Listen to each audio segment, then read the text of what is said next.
Krishna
Krishna Hare Hare Hare Rama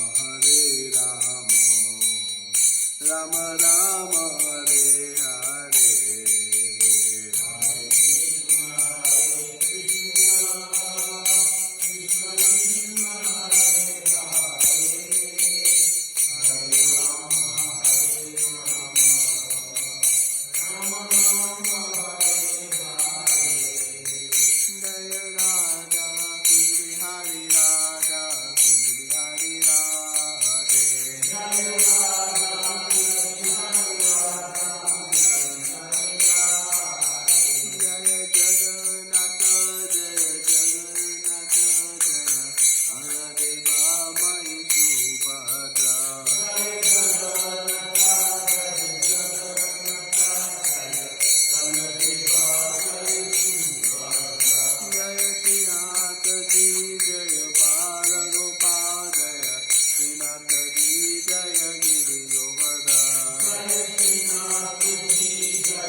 Samikshila Prabhupada ki Jai. Om Vishnu Pad Paramhamsa Paribhajagacharya Stotara Tatarsi Samangas Bhakti Siddhanta Saraswati Goswami Srila Prabhupada ki Jai. Ananta Koti Vaishnavinda ki Jai. ISKCON BBT Founder Srila Prabhupada ki Jai. Sama Veda Bhakta Vrinda ki Jai. Lord Premanande All glories to Samudabhuti All glories to Samudabhuti All glories to Shishiguru and Gauranga.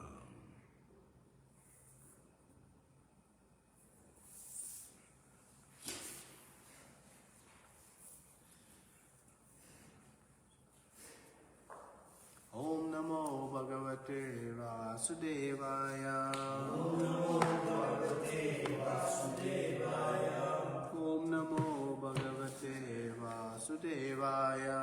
Om Namo Bhagavate Vasudevaya. Om Namo Bhagavate Vasudevaya. Om Namo Bhagavate Vasudevaya. Narayanam Namaskritya. Naram Cheva Narottamam Devim Saraswatim Vyasim Tato Jaya Mudiriye Nashtaprayeshu Vabhadreshu Nityam Bhagavata Sevaya Bhagavati Tamashloke Bhaktir Bhavati Naishtiki. Hare Krishna. Welcome to our Devasiddhan Mandir Srimad Bhagavatam class. What verse today? 32. Canto 1, Chapter 3, text number 32. Krishna is the source of all incarnation. 32. Attaha param yad advaktam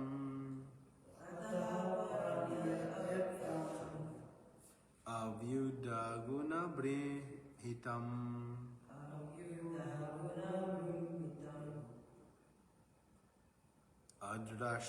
adrashta shruta vastudvat sajivo yad punar bhavaha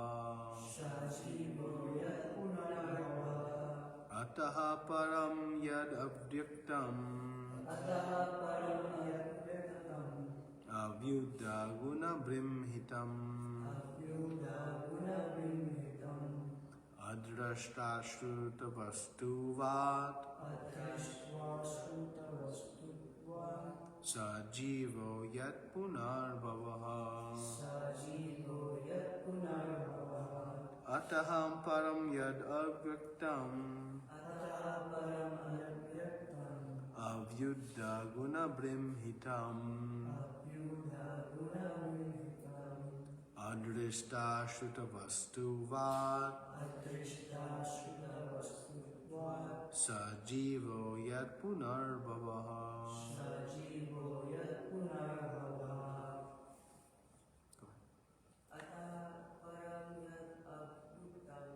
Ataha param yad avyaktam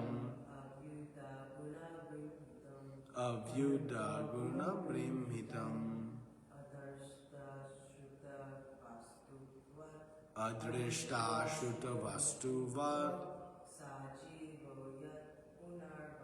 sajivo yat punarbhavaha. Atara param yad adviktam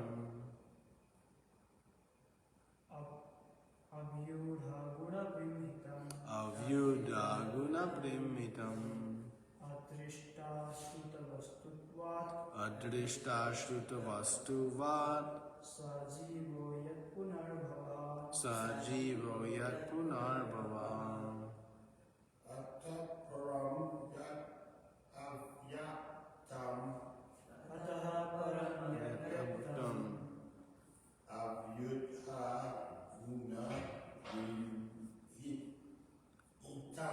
Avyuddha guna brimhitam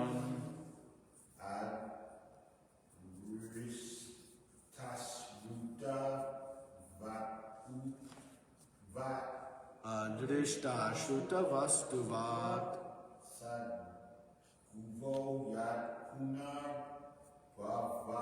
sajivo yat punarbhavaha.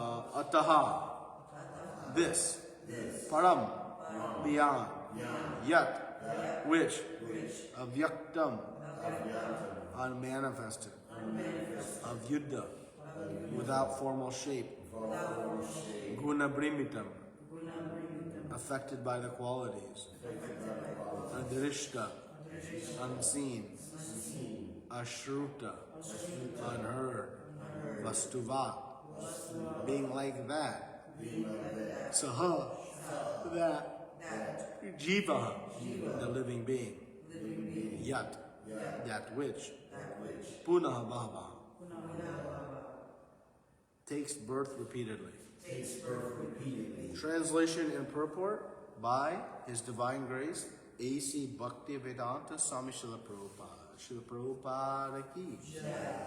Beyond this gross conception of form is another subtle conception of form, which is without formal shape and is unseen, unheard, and unmanifest.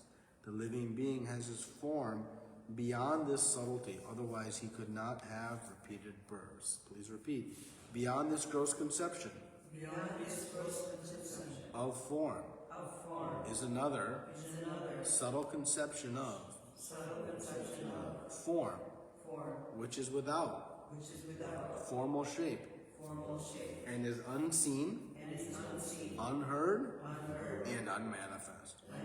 The living being has his form beyond this subtlety. Otherwise, he could not have repeated births. Purport. As the gross cosmic manifestation is conceived as the gigantic body of the Lord, so also there is the conception of his subtle form, which is simply realized without being seen, heard, or unmanifest. But in fact, all these gross or subtle conceptions of the body are in relation to living beings. The living being has a spiritual form beyond this gross and or subtle psychic existence. The gross body and the psychic function cease to act as soon as the living being leaves the visible gross body. In fact, we say that the living being has gone away because he is unseen and unheard. Even when the gross body is not acting, when the living being is in sound sleep, we know that he is within the body by his breathing. So the living being is passing away from the body does not mean that there is no existence of this living soul. It is there. Otherwise, how can he repeat births again and again? The conclusion is that the Lord is the eternally existent in his transcendental form, which is neither gross nor subtle, like that of the living beings. His body is never to be compared to the gross and subtle bodies of the living being. All such conceptions of God's body are imaginary. The living being has his eternal spiritual form, which is conditioned by his material contamination.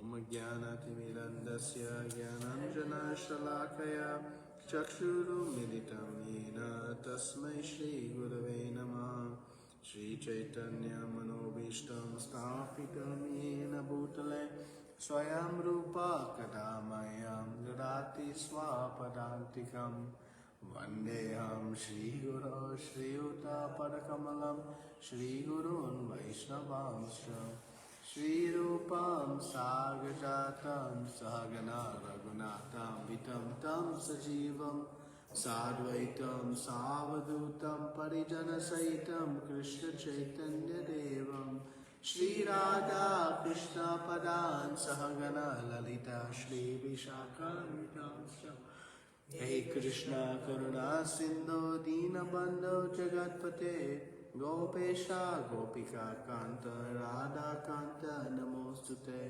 Tapta Kanchana Gaurangi Radhe Vrindavaneshwari Vrishabhanu Sute Devi Pranamami Hari Priye Vancha Kalpatarubhyascha Kripa Sindhu Bevacha Medanam Pavanebhyo Vaishnavebhyo Namo Namah Namo Vishnu Padaya Krishna Prasthaya Bhutale Srimate Bhakti Vedanta Swami Niti Namine Namaste Saraswate Deve Gauravani Pracharine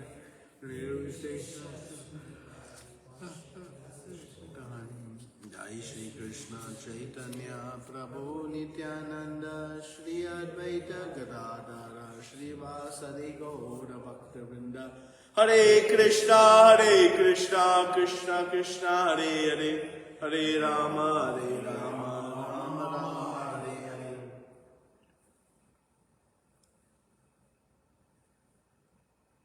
Hare Krishna. Beyond this gross conception of form is another subtle conception of form, which is without formal shape and is unseen, unheard, and unmanifest. The living being has his form beyond this subtlety. Otherwise, he could not have repeated births. So what are we talking about today? Precocious. What is this subtle conception of form? Anybody knows? Mind possible intelligence? Yes. No. So, what we are seeing in these last couple verses. So yesterday, you must have discussed how the soul is situated within the body. But the soul is always pure. It is never contaminated. So when we say how to purify my soul, actually that's technically incorrect. What has become impure is that there is a covering over the soul. Covering.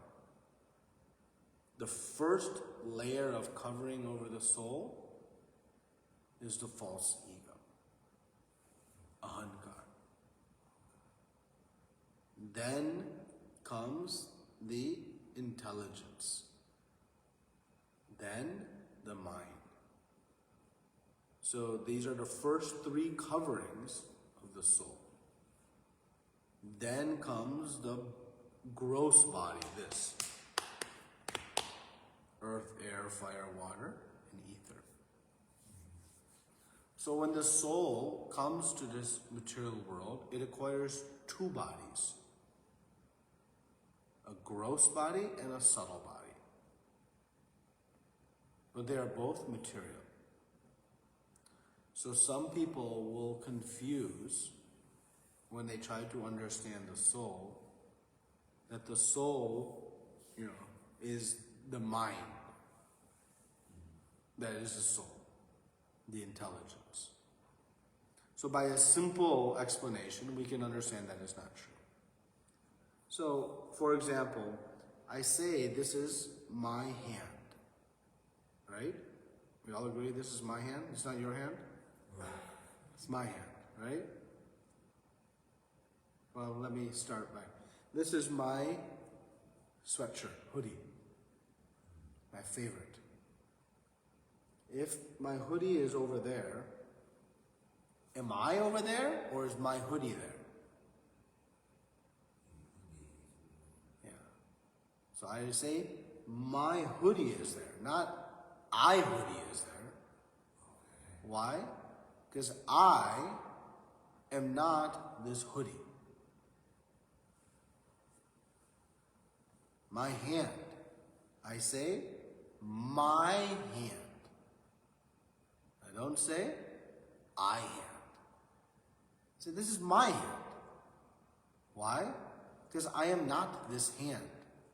If this hand is over there, I don't say I am over there. Why? Because I am here. But what is there? My hand. Similarly, my legs, my arms, my head. Right? So this is all my body. But I am not this body. Right? Just like I'm not this hand, so if my hand was separated, I don't say I, it is mine. So who is the mine? Who is the mind? It is the soul. So now, let's go to the mind and intelligence. When I say, do I say my mind is disturbed or I mind is disturbed? Mind. So the mind is not me. I am not this mind. Mind is another material, subtle body. I intelligence or my intelligence? My intelligence. Right? False ego we don't know so much conventionally, but the same logic applies. So, what we are hearing here is that there's a subtle conception of form. Right? There's a subtle conception of form, which is this mind, intelligence, false ego.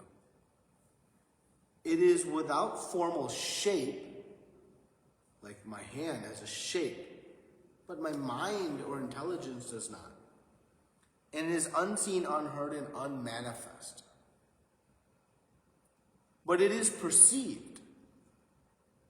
Right? We know that the mind is different from the intelligence. How do we know? Well, we have this conversation that takes place. Right? So the mind will tell us, go and eat this thing. And intelligence will say, no, but it's not prasad. But mind will say, yeah, but it's really tasty and really nice. But intelligence will say, but it hasn't been offered to the Lord. Krishna says, if I eat anything not offered to the Lord, I am eating sin. But mind says, no, I know, but it's not that bad, it's vegetarian. Right? So this conversation happens. Who's the conversation between? My mind and my intelligence. So there are two distinct forms of body. The alarm goes off in the morning. Mind says, you need more rest. Intelligence says, it's Brahma Murta, Mangalarti time. Kunja Bihari is waiting for us. Mind says, yeah, but you slept late last night. You should take more rest. The body needs to heal. Intelligence says it can heal later. And like this, the conversation goes. So who wins in that conversation? Sometimes the mind, sometimes the intelligence, right? So these are forms of body. They're subtle forms, but it is our subtle body. So without the mind and intelligence, this body has no experience, right? So let's see how the mind and body are connected, and then we'll talk about how the soul is connected to all three, okay? So what is the mind? The mind is a giant database. What does that mean? The mind holds all of the desires. So everything that I see with my eyes, impressions are made and desires are stored in the mind. Everything I hear, everything I smell, touch, and taste. So the five senses, they interact with matter. And then desires are stored in the mind. Right? Have you ever seen or had this situation where you go to some social function and somebody says, oh, I have been to this beautiful beaches. It was the most paradise place I've ever seen. So beautiful. So we hear. What happens? What starts to develop in our mind? Huh? I want to go there. Desires to go there. And then, 2 days later, we're eating our breakfast. And what happens? Boop! I want to go to that beach. And then it goes away. And then a couple of days later, we're driving the car and boop! I want to go to that beach. So where that desire came from? From hearing. What does marketing do? So marketing, really good marketing. Nitya Kishore is good at marketing. So what she does, she makes these flyers for Lord Jagannath Rath Yatra and gives them out to everybody. And what is the hope? That the desire will come that I should go to this. Right? Every billboard on the street, they put some image and some information about the product. What are they trying to do? Develop the desire to buy that product. So where are all these desires stored? That is stored in the mind. So the mind is a database. It stores all these desires that accumulate through our interaction with the world. Now, what is the role of intelligence? Intelligence decides what to do, what to act on. So intelligence acquires knowledge. Is this good for me or is this bad for me? Should I do this or should I do that? A set of principles. That's the intelligence. When the intelligence is strong and deep, let me back up. In our position, what do we want to rule? The mind? We want the mind to be supreme or the intelligence to be supreme? Huh? Why? This is where wisdom comes from. Yeah.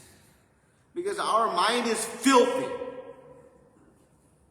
Speaking of my own mind, now let's say this. If you wrote down all the thoughts that come in your mind in one day, and you showed it to your best friend, they would never invite you home for lunch again. Why? Because the mind has so many ideas and desires because they accumulated them from all this interaction with matter. So the mind is very dirty, disturbed. But no problem. Krishna tells us in the Bhagavad Gita, you use your intelligence to control the mind. The mind will speak, but don't let the mind decide. You cannot also try to stop the mind. Right? These, forms of meditation and all this, trying to stop the mind. It's impossible. Not impossible by our own estimation. It's impossible by even Arjuna's estimation. He says that to try to control the mind is like trying to stop the flickering of a burning candle. It's impossible. You can't do it. But what you can do is acquire intelligence to know what to do and what not to do. And to let the mind speak, but don't act on it. Krishna tells us this in the end of the 2nd chapter of Bhagavad Gita. He says, when the rivers flow into the oceans remain undisturbed. The ocean is not stopping the river from flowing, but it doesn't become disturbed, doesn't pay attention. Similarly, Krishna says that you let the mind's desires flow. They're going to come, but don't act on them. You use good intelligence to know what is right and wrong. And what is real intelligence? Knowing who am I, who is Krishna, and what is my relationship with him. That's real intelligence. If I know who am I, who is Krishna, and what is my relationship, and I make all my decisions based on this intelligence, perfection of life. So, the mind, Krishna says in the 2nd chapter, is either your best friend or your worst enemy. When is it our enemy? When the mind is uncontrolled and full of material desires. So we know that every person who has committed a crime, every criminal, right? They knew they were doing wrong. Right? They knew. But what happens? The mind overpowered the intelligence. But Krishna says, a controlled mind is the best of friends. Because the mind also is a storage of all the beautiful pastimes of Krishna. How he used to run in the courtyard of Mother Yashoda with his cute chubby cheeks and black curly hair, shark-shaped earrings, beautiful bluish blackish body. And how he used to have butter smeared on his cheeks, and how he used to, break the butter pots, much to Mother Yashoda's, dismay, and all these, that also can be stored in the mind. When we keep them in the mind like that, then our mind becomes very pure. So this mind and intelligence interact in this way. So this is a subtle conception that is being referred to here. Now, who cares? Why is this all relevant? Right? Well, let's talk about the third part of the subtle body first, which is the false ego. So what is false ego? So now we know what mind is. It's a storage house, database. Intelligence, the decision maker. And now, false ego. What is false ego? Huh? Wrong identity basis. Yes. The false ego, what is its function? It is to cover our consciousness that I am spirit soul. So the false ego, what does ego mean? Actually, ego is not bad. Ego means I am. Ego is I am. What am I? So false ego is when I have a false understanding of who I am. Real ego, one has a clear understanding of who they are. So the false ego covers the soul so that our consciousness is covered that I am spirit soul. And I think I am this body, either gross or subtle. But I think I am this body. And thus, I perform activities that are good for the body.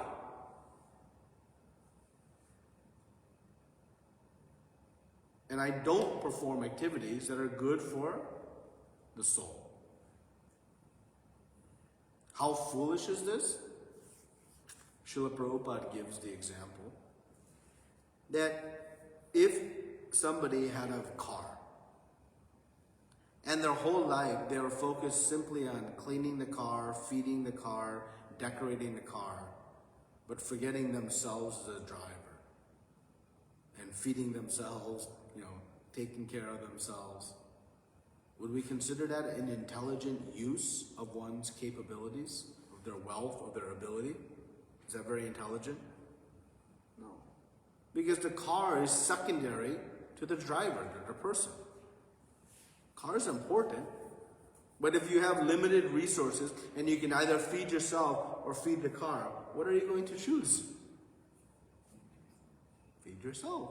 Because the driver is primary, car is secondary.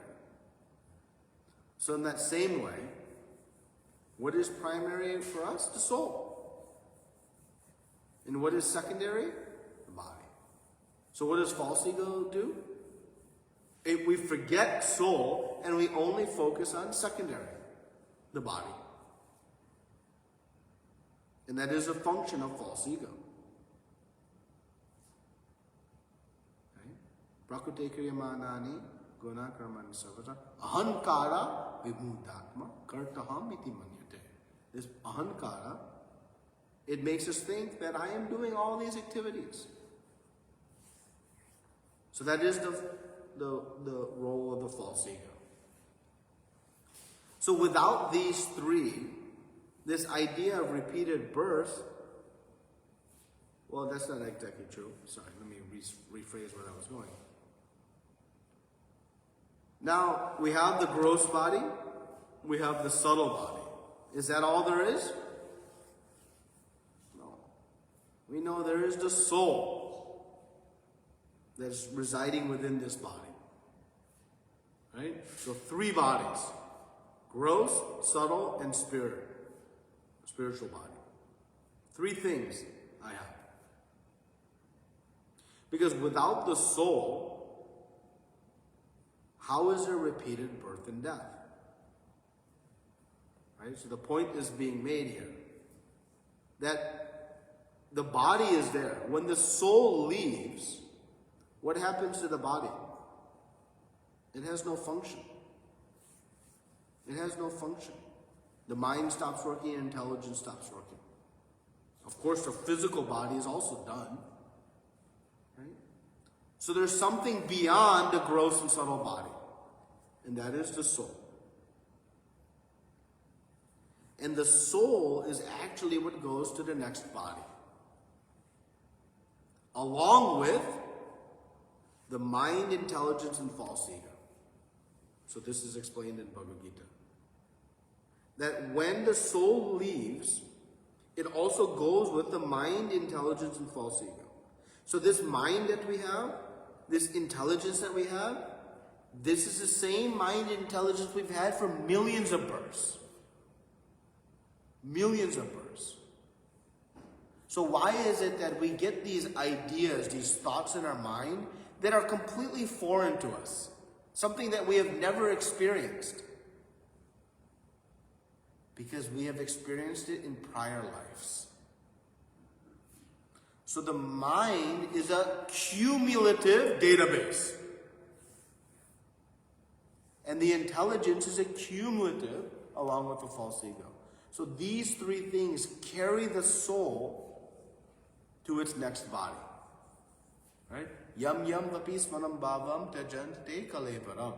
Krishna says in 8th chapter that whatever you think about at the time of death, that you'll achieve. So whatever is in the mind at the time of death, that will determine where you go next. If I'm thinking about my dog, then I might become my dog. Or I might become a flea on the feather of the dog. I don't know. But the mind, intelligence, and false ego come with the body. And this is how the soul takes repeated birth and death. Because the mind is filled with desires. And those desires get fulfilled through various actions in the material world. And thus, the different forms of the body manifest. So this is the subtle conception. So with knowledge, when we say self-realization, it is to understand the real self. Who is the self? Who am I? Of course, spirit, soul.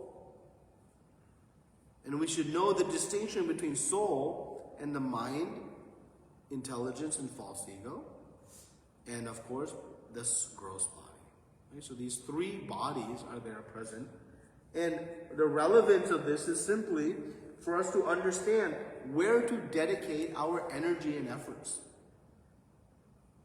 To remember that our function is to fuel the understanding of the soul.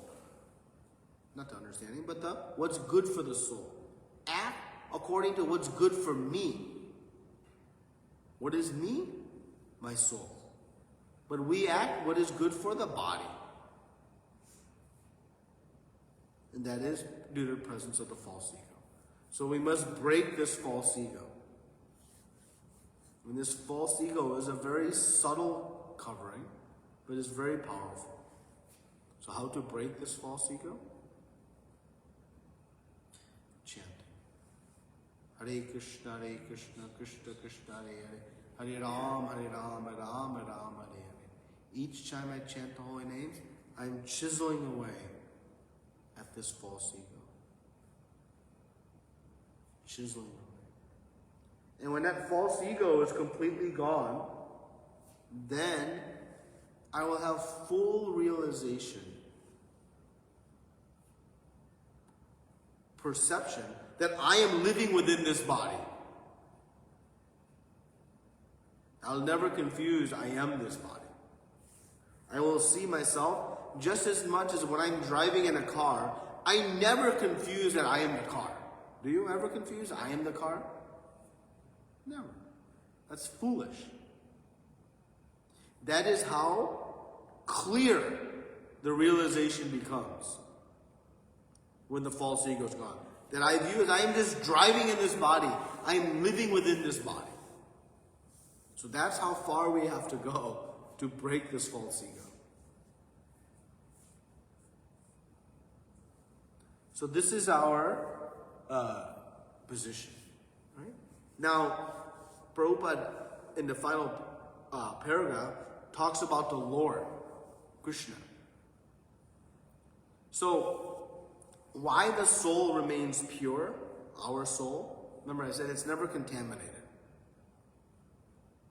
The contamination sits over the soul. Just as if I take a diamond and I put it in the mud. Does the diamond become contaminated? No, it's just covered. But the soul, it never becomes contaminated by material nature. Why? Because matter cannot touch spirit. Spirit is a superior energy. So matter can never touch spirit. That's why Krishna tells us in the Bhagavad Gita, you cannot cut the soul. Because cut knife is matter. You cannot burn the soul. Why? Because fire is matter. You cannot wet the soul. Why? Water is matter. So the soul is never touched by the material nature.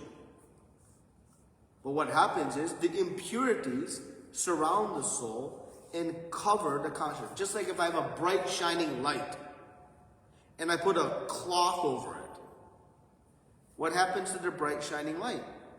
It's no longer visible. But it's still shining. But I cannot see it because of this cloth. So similarly, the soul is pure and it is full of ananda, chit, and eternality. Sat, chit, ananda. But why I don't feel? Because it's covered by this cloth, the impurities. So, our soul is always pure. Now, Krishna's form, his body, does he also have the three bodies? Gross, subtle, and soul? When he comes, does he have the same? Huh? Okay, I suppose not, but good. Let us conclusively understand. No! Krishna's form is Sat Chit Ananda. It is eternally, Sat means eternal, Chit means full of knowledge, and Ananda means full of bliss. Why my soul is Sat Chit Ananda? Because I come from Krishna. If Krishna is Sat Chit Ananda, then my soul must also be Sat Chit Ananda. So Krishna's body is full spirit. In Shri Ishopanishad we see this, that there is no material machinery. Right? What is the intestine? The esophagus, the liver, the heart, the muscles, the tendons, the bone. It's all machinery, right? Like if you open the hood of a car, you see all these things. It's machinery. Inside of Krishna's body, it's pure Satchidananda. There's no blood and veins and muscles and bones and organs. Because it's spirit. Difficult for us to perceive. Because, when Krishna eats, we assume it's going down the esophagus into the stomach, and then it'll be processed, the nutrients will be extracted. No. Because Krishna's form is spirit. There is no such material machinery. But many foolish people, they confuse that when Krishna comes, they say, he acquires a material body. That is the main principle of the Mayavadi philosophy. But that is completely untrue. That Krishna's body is Satchidananda, full of spirit. So when Krishna sleeps in the evening time, why does he sleep? Is he tired? Is he tired? Because a machine gets tired. We sleep because our body is tired. But Sat, eternal, how can he be tired? No. When Krishna eats, is it because he's hungry? What happens if Krishna went 10 days without food? Nothing. What happens if we go 10 days without food? Whoosh, flat. Because our body is machinery. It needs fuel. Krishna eats just to give pleasure to the devotees who cooked for him. Okay? So, just because he has a form that looks like our form, don't confuse that he has the same form. No, his form is Satchidananda. The same that is our soul. And when we go back to the spiritual world, we'll have the similar body. And this is why, in the spiritual world, it is Vaikuntha, no misery. Because where all our misery comes from, it comes from our body. 100% of our misery comes from our body. Either the gross body, I'm in pain, this hurts, that hurts. this, itches, this, that, all this is there. If I don't have any troubles with the body, where do my troubles sit? In my mind. So, everything sits within the body. But the soul is always pure. It is full of ananda, bliss. So when we shed this gross and subtle body and reacquire our spiritual body, full of bliss. There's no unhappiness. So this is Krishna's body and also our eternal body. But we have temporarily acquired this material body full of machinery, and thus we are seeing the world through the false ego and experiencing the mind and intelligence, these subtle conceptions, very importantly. And this is what, again, allows, but again, our soul is beyond, and thus we take birth after birth after birth until we come to the mercy Srila Prabhupada and Shri Radha and end it, and now start making decisions based on the soul. So, are we going to let the mind speak or let the intelligence speak? Intelligence. Build our intelligence by studying Srimad Bhagavatam, Bhagavad Gita, knowing what's good for us, and let the mind speak, but don't act on the mind's desires. And if we do that, we'll very soon go back home to Shri Radha Kunj Vihari. But until then, they have come to see us, to give us their presence, to inspire us back home, back to God. Grantaraj Srimad Bhagavatam ki, Srila Prabhupada ki. Any questions, comments, technical discussion today? What is meant by the Yoga Maya form? Yoga Maya form? So, Maya is the illusory energy of Krishna. It's a Shakti energy. And there's two Mayas, Yoga Maya and Mahamaya. Yoga Maya and Mahamaya. So, the Yoga Maya potency and the Mahamaya potency. So one Maya dilutes it creates the illusion in the material world that I am separated from Krishna. Right? So in order for me to try to enjoy separate from Krishna, which is impossible. Why? Because everything is Krishna. This matter is the inferior energy of Krishna. Everything around me is a manifestation of Krishna's energies. So if I want to try to experience Krishna separate from Krishna, there must be some illusion. What is an illusion? An illusion is something that makes me believe it's real when it's not. Right? The magician does an illusion. He makes somebody disappear. But they didn't really disappear. He created an illusion that they did. Similarly, for us to try to experience life without Krishna, we need an illusion because everything is Krishna. We are always connected to Krishna. So that Yogamaya potency helps us forget Krishna. Very powerful, yes. So is she managing the mind, intelligence, and false ego? Not managing, but creating the environment by which the mind and false ego can operate. Managing means dictating. Remember, we have the free will to decide everything we do. We're not forced. Why I've come under Maya's influence? Because I wanted to experience life separate from Krishna. It was not forced.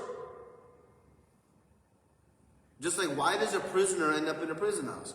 Because he or she chose to do some actions against the laws of the land. Similarly, I have come under Maya's influence only because of my own decision. But there's also Maya in the spiritual world. And what she does? She covers our understanding that Krishna is the Supreme Personality of Godhead, to bring us into an even more intensified love with Krishna. Think about this. Mother Yashoda. How she could chase Krishna with a stick in her hand after breaking the pot of butter. If she realized it, this is the Supreme Personality of Godhead. What she would do? Offer obeisances. Bow down. Just bow down. But Krishna enjoys the relationship of mother in its pure form. And we all know mother will love and pat, and mother will also chastise. But that chastisement is love. Why mother doesn't yell at the neighbor's child when he doesn't do the homework? Because there's no love. But when own child, there's chastisement. So Krishna enjoys that motherly love. But without the presence of this Mahamaya, it won't happen. Right? So, in the spiritual world, one forgets Krishna as the Supreme Lord. But in the heart of the heart, they never forget.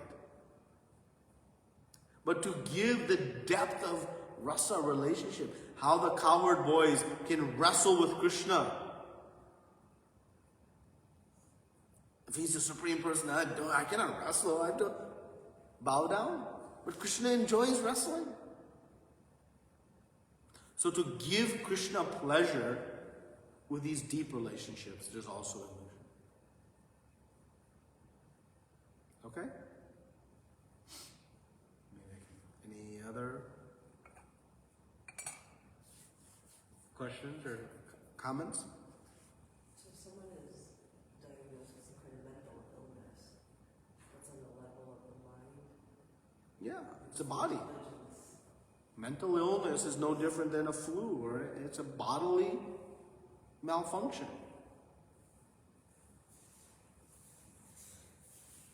Yeah. It's on the platform of the mind. Or the intelligence, doesn't matter, but the point is it's on the material body. What is our real sickness? Forgetfulness of Krishna. That's it. That's our only sickness. And what's the only medicine we need? Harinam, Harinam, Harinam, Eva Kevalam, Kalo, Nashteva, Nashteva, Nashteva, Katirnyata. Hare Krishna, Krishna, Krishna, Hare Hare, Hare Ram, Ram, Ram, Hare. We have an unlimited supply of medicine. We'll never run out. And we only need one pill. Hare Krishna, Krishna, Krishna, Hare Hare, Hare Ram, Ram, Rama. No need to go see the pharmacy. Srila Prabhupada has given us the permanent prescription, bringing the message of Chaitanya Mahaprabhu. So what's our medicine? Hare Krishna, Krishna, Krishna, Hare Hare, Hare Ram, Ram, Ram, Hare Hare.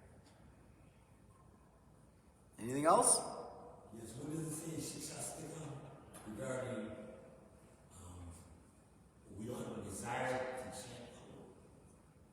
Durdevam idrisham ahajani na anuragaha. That my misfortune is that I have no taste for chanting of the holy names. That is my misfortune. Because I have the medicine, but I have no taste. I don't want to chant. That is why we take initiation under the guidance of the spiritual master. We are impelled to chant. You must chant 16 rounds every day. That vow we make to Guru is our greatest asset. Sometimes we are scared to take initiation because I don't want to make a vow. But actually that vow is our greatest asset. Because there's not yet natural taste for chanting. What is my inspiration to chant? my vow to Guru. I promise my Guru I'll chant, I will do it. Even though mind says, I don't, not today, go watch some movie, go, talk to some friends, Facebook, WhatsApp. No. I made a vow to chant my rounds, I'm going to chant. So that vow is our biggest asset. Because Durdaiva Midrasham na anuraga. I don't have any taste, raga, attachment. But by chanting under the instruction of Guru, that taste will come. How it comes? First Shraddha with some faith. Then Sadhu Sangha, commonly association devotees. From associated devotees I become inspired to Bhajana Kriya, practice spiritual life. By the practice of spiritual life, I will become anartha nivritti, free of my anarthas. When anartha nivritti comes, then I become nishta, fixed. How I become fixed in spiritual life? When all of my material desires are no longer present. Because then I become one track mind. One goal. Right now, both. Sometimes bhakti, sometimes material desires, sometimes bhakti, sometimes... Because I have multiple, because I have anarthas. But when the anarthas are gone, then the only thing left is serving Radha Kunja. So I become fixed, nishta. When I become fixed,